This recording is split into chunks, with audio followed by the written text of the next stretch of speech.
Audio Jungle.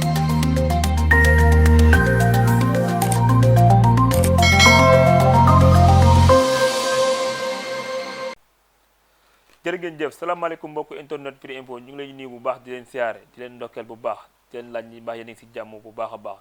ñu ngi am mbégte tey seen émission bi nga xamante ni moom moo tudd leeral ñu ne leeral nag dara du yomb te lépp dana leer incha allah yi nga xamante ni moom mooy si site bi bees bi di Firi Info jotal xibaar yi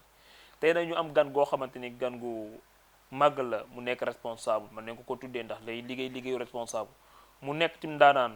mu nekk koo xamante ni kuy dimbale askan bi la mu nekk fii nga xamante moom mooy département Koungheul tey ñu ñëw seet si ko fi nga xamante ni mooy këram nar a waxtaana moom ci lu bëri ci wàllu émission bi ñu tuddee leeral muy monsieur Abdoulaye Sidibé Abdoulaye Sidibé ñu ngi lay nuyu bu baax. waaw salaamaaleykum équipe bu Firi Info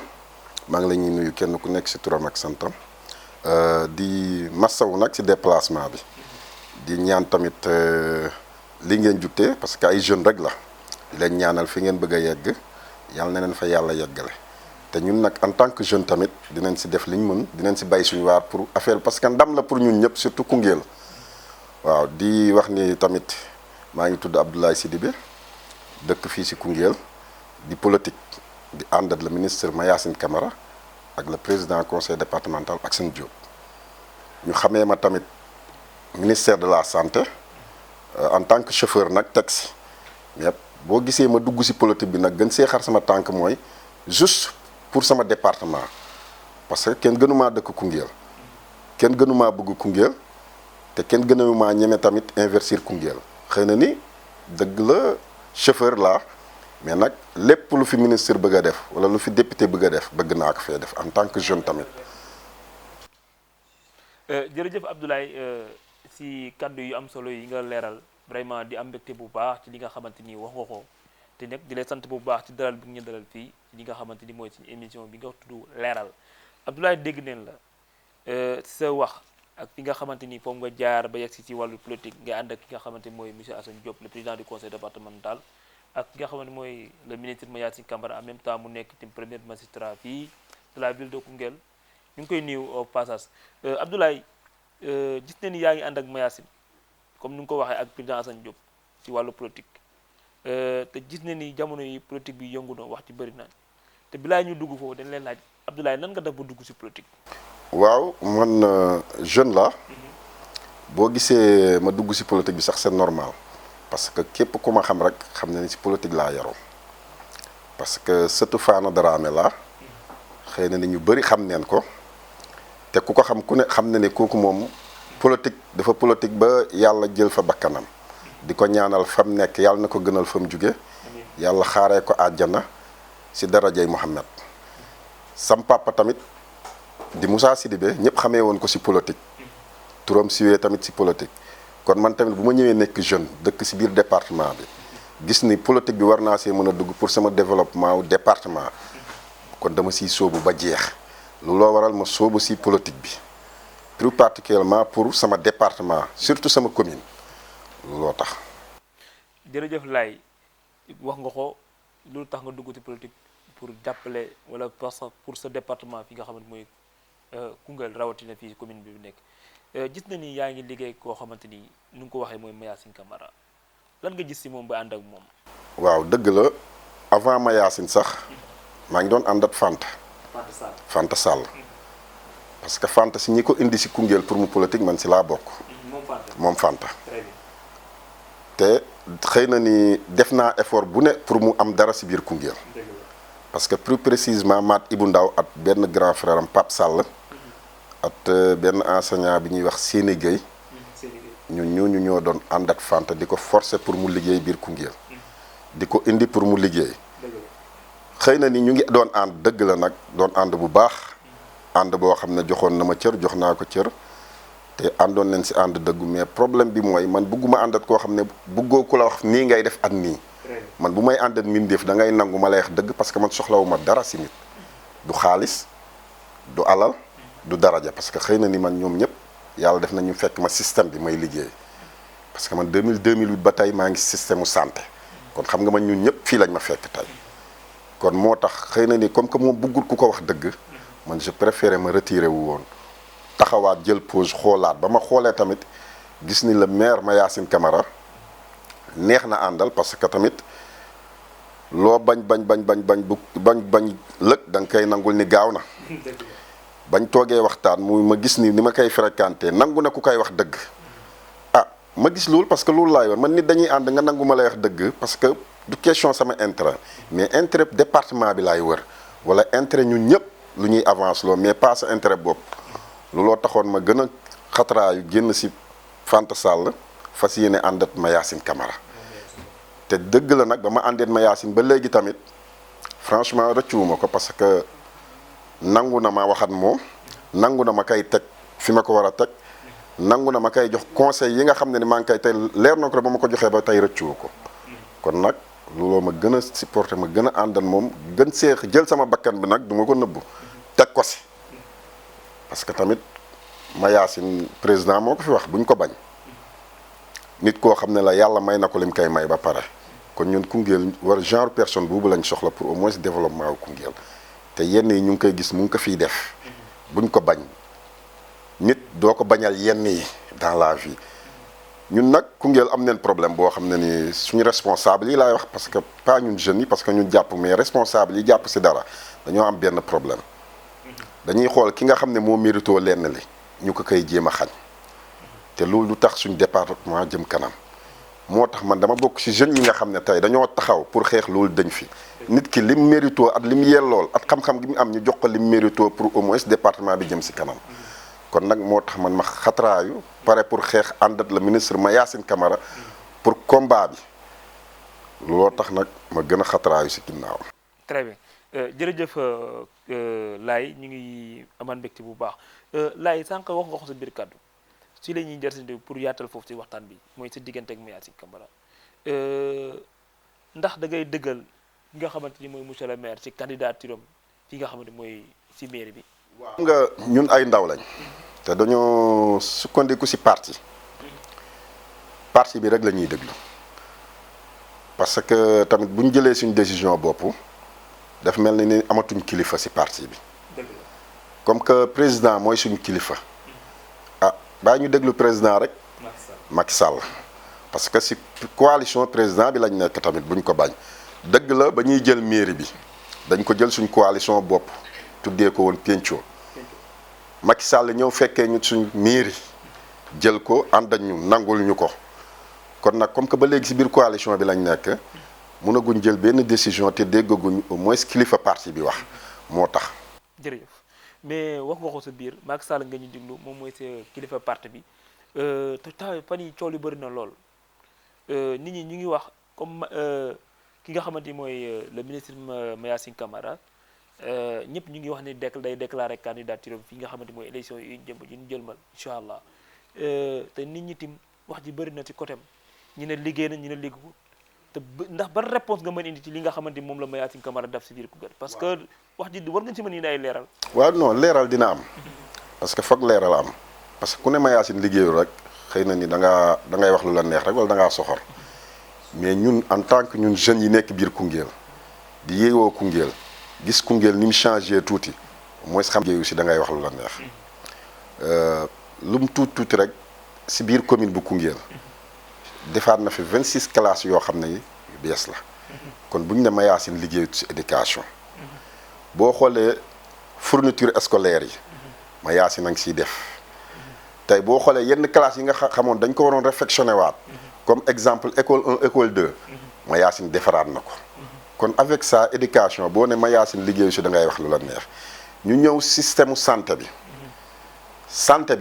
xëy na ni man nit ñi waruñ ma ko gën a xam parce que si biir santé laa nekk te xëy na ni yu bëri tey yi ñëw biir Koungheul en tant que jeune te man dama siy dugal sama loxo pour Koungheul jot si kooku moom mun naa leen bàyyi question boobu ngeen demat médecin chef bi si boppam docteur Niang maa ngi koy nuyu de passage moom tamit di ko gërëm di ko ñaanal que yàlla na ko fi yàlla gën a teg yàlla gën a yokk xam-xam bet daraja ji juste di leeral rek si problème mu santé bi tey boo seetloo benn district lañ amoon muy bu mag bi tey boo seetloo Mayacine district poste de santé bi nekk si yoonu Fass Cekkeen bi boo seetloo maire a ko fi def. mooy Touba. bu Touba non bu Mbaare nekk. waaw docteur Guissé. boo nga ñëwati si bi nekk en face case des tout petits wet terrain basket dëgg la fa la nekk mais bañ ñëwee dañ fee créé waat moom tamit maternité kon xam nga ni yooyu effort yooyu ñu ngi koy def kon boo bëggee ne toog ne au moins monsieur le maire liggéeyut da ngay wax lu la neex nga ñëwaat si problème mu assainissement yi nga xool Koungheul ni mu meloon bu njëkk at léegi xam nga ni Koungheul avancé na côté boobu parce que bu dul dara rek bu dul dara nga xool yenn comme ni ñu ñëwee tey ñu am benn projet boo xam ne plus de presque ay millions la si xaalis parce que bu maire liggéeyutoon tey loolu du fi mën a ñëw. mooy projet ONAS bi xëy na ni xam-xamam tax mu ñëw fi. at gëstoom at bëgg Koungheul tey mënoon ñaata région moo fi nekk ñaata département yi nga xam ne ay Karaak rek a fa nekk ay Punkar rek a fa nekk moom doonul ministre plein pourtant mënoon ne doonuma lii du ma ko jéem. mais mu xalaat au moins Koungheul war na mën a am lii mu def ko tey Koungheul ndox mu xonk lañ amoon man en personne bu ma ñëwoon Koungheul du ma naan si ndox mi du ma ko bañ non parce que bu ma ko naanoon daa am nu ma doon def dama ko du bañoon carrément mais tey ñeme naa ñëw Koungheul di naan si ndox mi parce que xam nga lu tax ministre Mayacine maire de Koungheul ba mu ñëwee tey xam ne ni ndox mi sonal nañu sonn nañ tey boo seetloo yëre yu weex mënoo ko woon fóot te demoo si teen ba tànki ndox tey exemple tey nga xool ba mu ñëwee mu créé fii loo xam ne tey au moins waxuma la ndox mu weex sax mais eau de source lañ am Koungheul parce que man tey muunaa bi laay yóbbu Dakar ku ma ko wax doo ko gëm moom laay naan Dakar mais ñu bëri tey boo waxee ñu ne ndox mi du ndox ma ne pourtant Koungheul la jóge affaire bi da leen def kaa nag ndox mi ni mu neexee tey nga xool château d'eau bi ñu tabaxaat beneen château d'eau en face boo seetloo poste de santé bu monsieur Guissé bi tey xool avec effort yuy Mayacine di def tey nit ñi bëgg a taxaw ne Mayacine liggéeyul man damay gis ni yenn yi mooy nuru ñun nag en tant que jeune nee nañ comme que Mayacine mu ngi def effort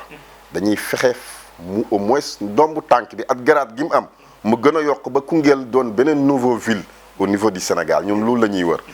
nga ñëwati beneen problème mooy si système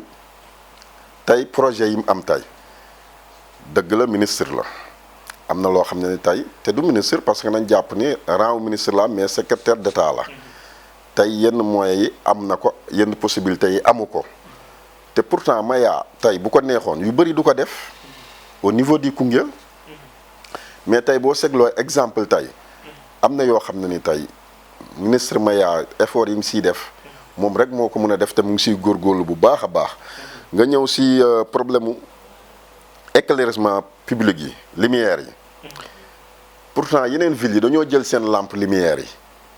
rangale ko tey si buntu dëkk yi boo seetloo booy dugg rek ngay xam ne fii dëkk la mais tey Mayacine ñun bañ ko proposé dafa bañ indi xalaatu boppam idée boppam nañu tali bi rek du ville bi dañuy jël lampe yi def ko si koñ yi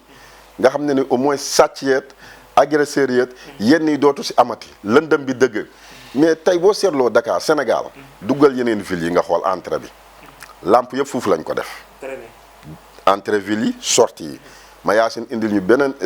stratégie bu nga xam ne ni si biir koñ yi la koy samp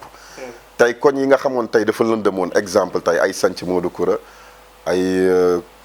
nu mu tëdd sax Touba ginnaaw yoonu Koungheul soose bi noonu zone yu yëpp nga xam ne dañoo lëndëmoon tey demal zone yu nga xool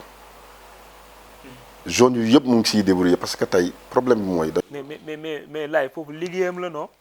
moom moo ko war a def non. waaw mais moo taxit kon buñ ñu bañal ne liggéeyu. parce que waaw dëgg la mu ngi liggéey mais am na yoo xamante ni tey da ko moom si boppam nit ñi ñoo koy wax tey même sax ci li nga wax si li ñuy ñëw même for nañ si weewu béy sax di wax ñu ne moom day tàmbali mais du yeggali lu mel ni stade bi lu mel ni li nga xamante xam nga stade bi am na yoo beneen tribune tàmbali na ko nit ñi dem leen ba travaux dem ba si digg ba travaux bi yegg loolu mooy problème mu askan bi quoi waxuñu liggéeyut mi ngi liggéey gaa liggéey bu am solo mais yow ban jàngat nga si am. stade bi ma ñëw fa tuuti. stade bi du projet mairie foog ñu xam ko stade bi projet état la. du mairie moo ko defar. dëgg la si nguuram la ko defaree parce que bu ko xeexutoon tey duñ ko am. dëgg la. mais problème desee am dëgg la mais retard bi du si moom bu sañoon tey mairie bi stade bi tey mu tàkk. mu tàkk te mu ngi si man je sais que mu ngi si parce que maa yor actuellement man maa yor loolu man man mii maa ko yor te maa ngi koy teg choc maa ngi koy accéléré ak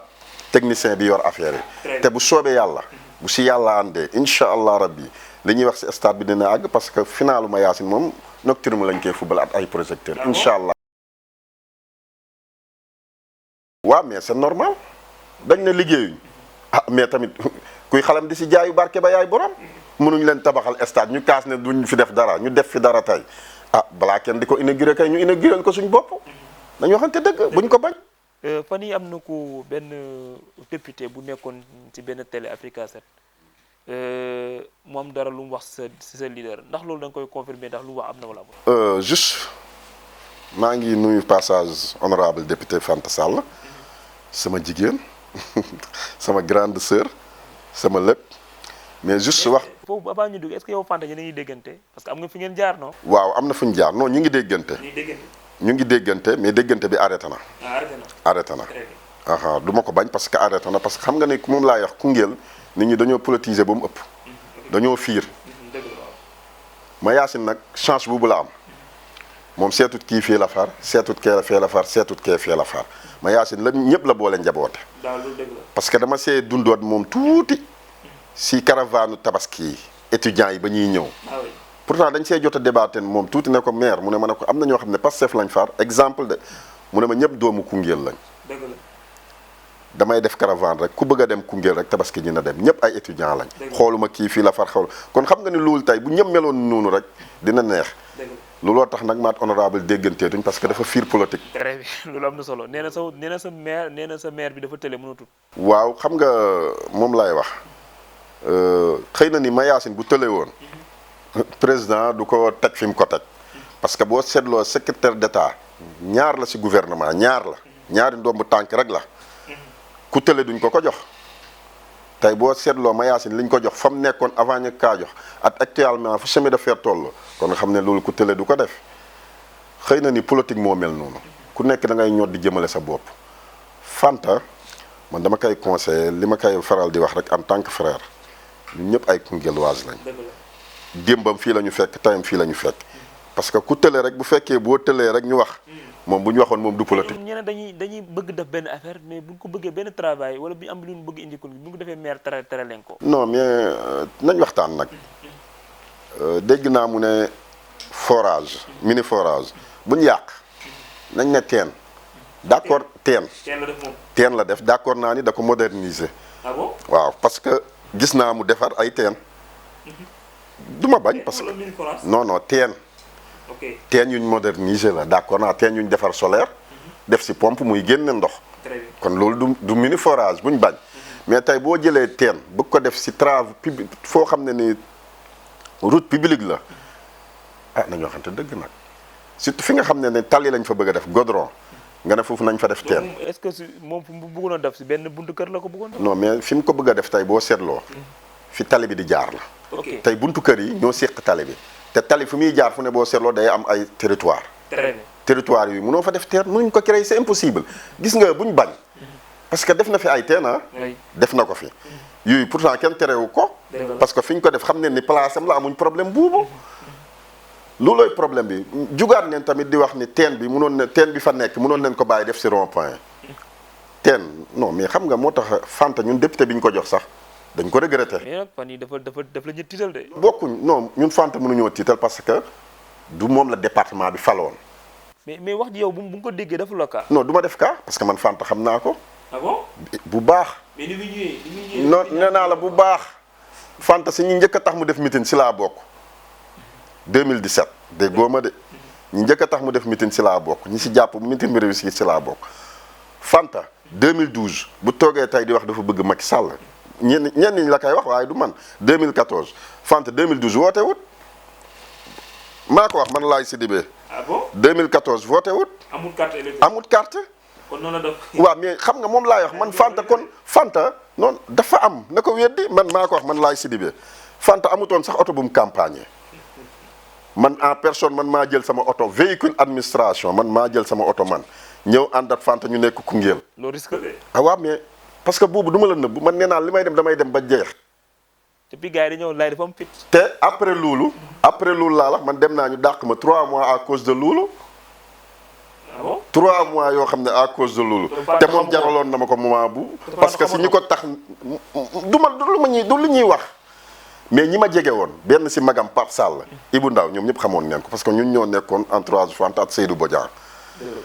problème bi du lu ñuy wax mais gis nga Fanta dafa am yoo xam ne ni jaru ko moo tax gis nga bu ñëpp waxee rek musiba am. ñun xëy na ni mooy bu fogee ni xamuñ wala duñ bëgg a wax xëy na ni ñun ñëpp ñoo bokk dëkk. moom daal nee na Mayacine dafa télé dañ ko abal moom mu ñëw toog. parce que non moom mënuñ kaa abal c'est impossible mënta nekk. mais laay nag Fanta fan yi am na doole de. non amul doole am na coow jigéen la c'est normal taar bi mu am jigéen bu ko am coow loolu mënta ñàkk bañuñ ko problème mooy Fanta mënul mobiliser commune de Koungheul. man bu doon mobiliser muy commune de Koungheul mu neex ma. mais Fanta li muy mobiliser yëpp seetal kaar yëpp si àll bi la ñuy jóge. ah mbootaay bëri na. bàyyi si xel non Fanta amul mbootaay. ah bon d'accord ma. parce que xam nga dégg naa mu ne financement def na ay financement mbootaay ñaata 60 xaw ma lan mbootaay financé na leen mais tey boo jëlee mbootaay jigéen ñi tey ñu doon presque 100 wala 150 personnes nga jël 50 000 financé leen ko mooy rey leen. dëgg la dañoo xamante dëgg te financement bi mosuñoo wax tey financement bi fu muy génnee xam ñu problème yoo xam ne foog mu ñu koy leeral gis nga nit ñi duñ naxante nañ bàyyi naxante politique bi du naxante ñun toll neen foo xam ne kenn mënatuñu nax yeewu neen. parce que mooy li ma la xale yi démb yi ñoo màgg Koungheul suñ Koungheul la kenn gënuñu koo bëgg Fanta tey bu ñëwee Koungheul tey taxaw am fit yàllaa ñu na la kon gënuñoo bëgg Koungheul ñun ñu doon ko forcé ne ko ñëwal Koungheul wàcc si base bi kooku mënuñoo tiital ki nga xam ne ni tey mënut a am poste mënut a am nomination dañ ko arrangé suppléant la woon te tey ñi ko arrangé maam monsieur le ministre ak ki muy wax dafa tëlee tey bu si jàppatoon du dox monsieur Assane Diop bu si jàppatoon du dox parce que système bi la bañ si jàppee si la doog a am suppléant bi ñu xool nu ñuy arrangé Socé Diop géré waat ñu yokkal ko si mandaam moom ñu jox ko mu géré avec ça tey mu ëlbati xam nga mooy nii la ñuy wax boo yaree sa kuy ba mu màgg rek yow lay njëkk a mbëkk moo tax mais Fanta moom waroon na am beneen conseil bu du tey songu Mayacine parce que bu songee Mayacine xam na ni moom ba muy songu Mayacine xamoon na ni man en personne xamoon na ni naa ko songu parce que man moom la woon nag xamante neen bu baax moo tax am na yoo xam ne ni gis nga nit ki lu mu tëlee rek nga wax ko day yàq parce que tey man xam naa am na yoo xam ne nag na ko moytu seetaataat stafam comme que ñun ñëpp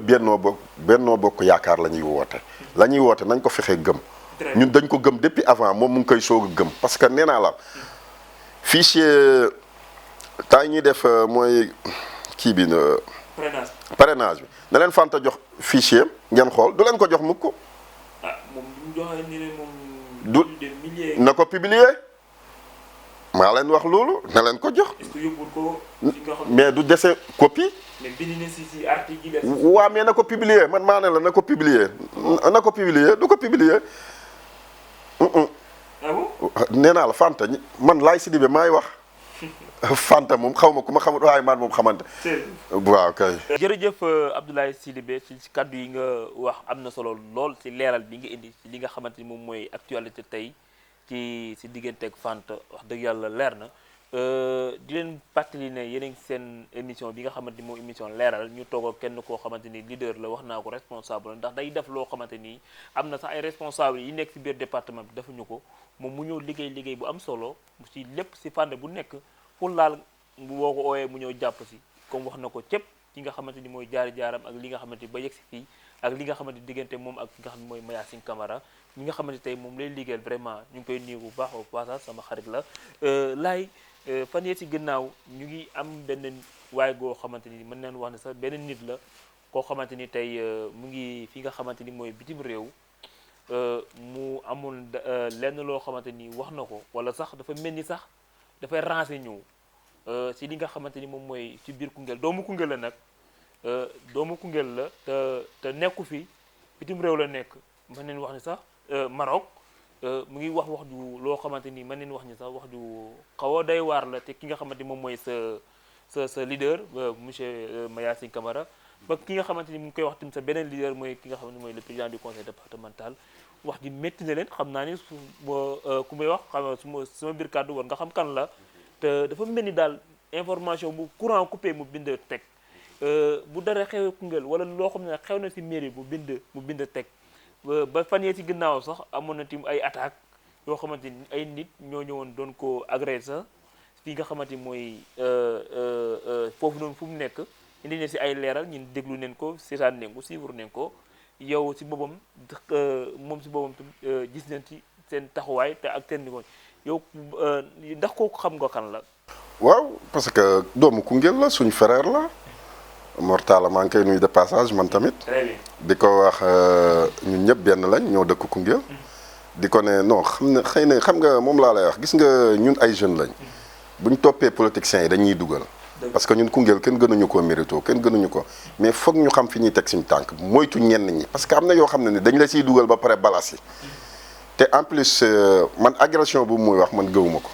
je dis non damay de wax dëgg rek te yàlla tax parce que kam yi wax tey boo seetloo muy Mayacine Camara tey foo gis Mayacine Camara taxaw papa ma ngi si wetam taxaw. ah waaw foo ko gis bu mujj bi rek ba muy kaas. di wax Mayacine papa ma nekk si wet bi. non mais papa ma ngi si wetam. kon man xam nga papa lu muy def moom waaw xëy na ni moom waaw kooku moom man ñemewu ma ko wax. Mor daf la ñu sonal. man non sonaluñu parce que man li ma koy wax rek jeune la ni ñun na xoolaat boppam bu baax. moom dafa renseigné quoi parce que doomu Koungheul la mais dafa xam lu bëri ci Koungheul. non xamut. damay ragal sax ñu ko jox information yi daal est-ce que nekku seen biir. non xamut ñi koy jox information yi mooy li ma lay wax rek Koungheul dañoo soxor comme que tendance yi moo ñu sonal. nitu tendance yi moom Koungheul moom boo seetloo depuis temps pas colonial ba léegi maam Samba Seck Birane Dempa tendance rek. looloo ñu tardeel si li ñu tardé nag tendance googu si la bokk ñoo bokk benn jëmukaay mais duñ nangoo ànd. parce que dañuy xam ne kii moo war a jiitu duñ ko nangu kenn ku nekk day ñoo déplacé. non amul parce que li ñuy wax bañ bindee ki dañoo yebal ñi ko agressé jarut kon dañuy toog fii fexe mu ñibbisi parce que bëgg naa ñibbisi ñemewut amut lu ko indi xamut fu muy jaar. am na moyen am na possibilité. ne ko mu ñibbisi. non moom nee na moom pare day wax rek ñu ngi déggante si fës bi bu baax. mais kanaa moom bu ñibbisee dafa am tey bu doon sagoom tey Mayacine woo ko man maa wax loolu man laay si defee bu doon sagoom tey Mayacine woo loolu rek la bëgg fi mu ne nii. pour ñu juboo jàmm lay wër nee na erreur la dafa am ñu ko si dugaloon jeex na. mais yéen loolu yéen a ngi si dox. ñun bien sûr doomu Koungheul la man bu ma sañoon mu ñibbisi tey ñu bàyyi ko foofu mu toog amuñ njëriñ am na yoo xam ne nag ñun ñëpp Koungheul lañ dëkk ni ko Mayacine di waxee seetut ka man Mayacine du ma la nëbb fuufoo tax mu neex ma moom fuuf rek boo waxee mu ne la doomu Koungheul lañ moom du defante nit du jàpp mer kooku rek laa ko nawee wax dëgg yàlla franchement foofu moom du ma la nëbb loolu rek laa ko gën a nawee waaw te di ko wax tamit en tant que ministre mu dolli góorgóorlu bu baax bàyyi xel tamit jeunesse bi. très bien jeunesse bi nag man jeune laa du maa ngi liggéey rek déedéet damay fàtte loolu na bàyyi xel bu baax jeunesse bi taxaw neen trop pour moom kon na si jàpp bu baax a baax bàyyi leen xel. waaw mais mun a gudd man bañu ma ko parce que maa ngi siy xeex suba ba ngoon guddeet bëccëg maa ngi siy dox. non maa ngi siy xeex bu soobee yàlla dina am. incha allah rabbi bu yàlla tasu jaakaar moom bu soobee yàlla Koungheul moom dootuñ kaasati emploi incha allah rabbi ñu ngi si te yàlla na ko yàlla def ak jàmm si darajay Muhammad. sànq suñu réalisateur bi mu ñuy déclaré ne suñu temps bi jeex na. wax dëgg yàlla waxtaan bi lu dul set cin bi xaju lu dul si nag bi xaju si cin bi. vraiment tim ñu bàyyi la tim nga sa kàddu gu mujj. waaw sama kàddu gu mujj gi mooy rek di sant waa Koungheul surtout yéen waa Firi Info di leen gërëm di sant tamit sama leader Mayacine Camara ak monsieur président conseil départemental Assane Diop di leen ñaanal fi ñu bëgg a yegg ak lépp luñ sumb yàlla na leen yàlla jàppale ñu yeggale ko si darajay Muhammad ensuite tamit di gërëm sama soxna de du ma daw non waaw aw buuru këram maa ngi koy gërëm de passage non benn laa am ñemeeguma beneen mais non man moom saalum la am naa droit ñeent waaw ñeent mais nag maa ngi koy gërëm de passage parce que xam nga lu tax politique dafa métti n'importe quelle heure laay tëdd si amul benn problème mosu ñoo dégg heure moo fëggee mu tijji amul 3 heures amul 4 heures te Koungheul heure moom fiy dugg 4 heures du matin laa fiy dugg. mais laay dinaa sàcc foofu wala tuuti gars yi ne laay dafa am fit. non du fit dama dëggu du fit de dama dëggu parce que am na yoo xam ne nekkuma si. tamit bu ma duggee si dara dama siy dem ba jeex loolooy défaut bi mais du fit. non man nee naa la du fit Fanta xam na ma ma Yacine xam na man bu ma duggee si dara dama siy sóobu ba jeex. non man xam naa si dara. loolu rek la mais du fit. man dama lay gis. seen PDG xam na ma parce que mooy seen PDG xam na parce que man moom ñoo bokkoon classe. dëgg la. maa ngi koy nuyu de passage. mais xam doon daara la doon jël madame dem rek la doon maa ngi koy non non affaire bi moom loolu la rek. waaw ensuite mooy li ma leen wax rek di gërëm ñëpp. macha allah. ensuite di wax tuuti rek jeunesse bi nañ góorgóorluwaat rek gën a jàpp tey Koungheul bu ñu amee tey exemple 3 yu mel ni Kaaw. dëgg la exemple Mamadou Diouf. Koungheul dina dem. parce que boo seetloo. waaw maa ngi koy nuyu de passage bu baax a baax l'essentiel daal man bëgg naa mel ni moom sama idole la du ma ko nëbb je dis la en haute voix. parce que gis naa effort yi muy def yëpp Koungheul te du poche ministre ma Yacine Camara du poche maire ma Yacine Camara ñun sax yenn saa yi ñoo activité fii am problème moom laay woo. moo koy débloqué. kon xam nga ne kooku maa ngi koy nuyu de passage si ay activités yi muy def di ko ñaanal nag li mu bëgg moom tamit moo ko xam yàlla na ko yàlla defal. waaw di leen nuyu yéen ñëpp wasalaam. merci beaucoup mbokku internet Firi Info ñu ngi leen di béggee bu baax di leen am mbégte tey ci ki nga xamante ni mooy suñu gan gu tedd gi si seen émission leeral ci ki nga xamante ni moom mooy Abdoulaye Sidibé dégg ngeen nu wax ci li nga xamante ni moom mooy jaar-jaaram ak fi nga xamante ni leader am mu ngi koy liggéey ci liggéey bu am solo fi nga xam ne si département bi mooy monsieur Mayacine Camara ak Assane Diop leeral na ci li nga xamante ni moom la ki nga xam ne mooy honorable député Fanta Sall la wax ci nga xamante mooy Mayacine dindi na ko nee na loolu dara amu si waxu politique la jox na tamit diggante moom Fanta ci li nga xam ne mooy jafe-jafe yi amoon ba nit ñi yaakaar ni ne Fanta mos na ko wutal xëy dindi na ko ji yëpp weddi na ko kon nag du leen wax ni ne émission baa ngi noonu leeral la leeral nag ñëpp si xaj amul doomu Koungheul amul ñàkkaa doomu Koungheul képp koo xamante ni bëgg nga participer rek mën nga woote ci numéro commercial yi 77 253 63 48 ñuy nuyu tamit PDC vraiment di nuyu suñu caméraman wax dëgg yàlla Abdou Guèye ki nga xam ne mooy Chimère di nuyu tamit sama naataange xam naa ne prochaine mu yeneen émission yi moom moo war a ñëw mooy Fatou Kounta moom mi nga xamante ni tey bu ñëwee li muy wax ni moom ko gën a xam di nuyu tamit sama waa kër di nuyu sama yaay bi nga xam ne tey moom ma solo yëre bu rafet bi di am mbégte bu baax a baax di leen jox dig daje ba beneen yoon incha allah sax ndaam ndeysaan sama xarit noo ngi koy fàtte noo ngi koy nuyu bu baax bi nga xamante ni mooy lu baax moo ko baaxal taxaw ñëpp vraiment sama gars yi à la prochaine incha allah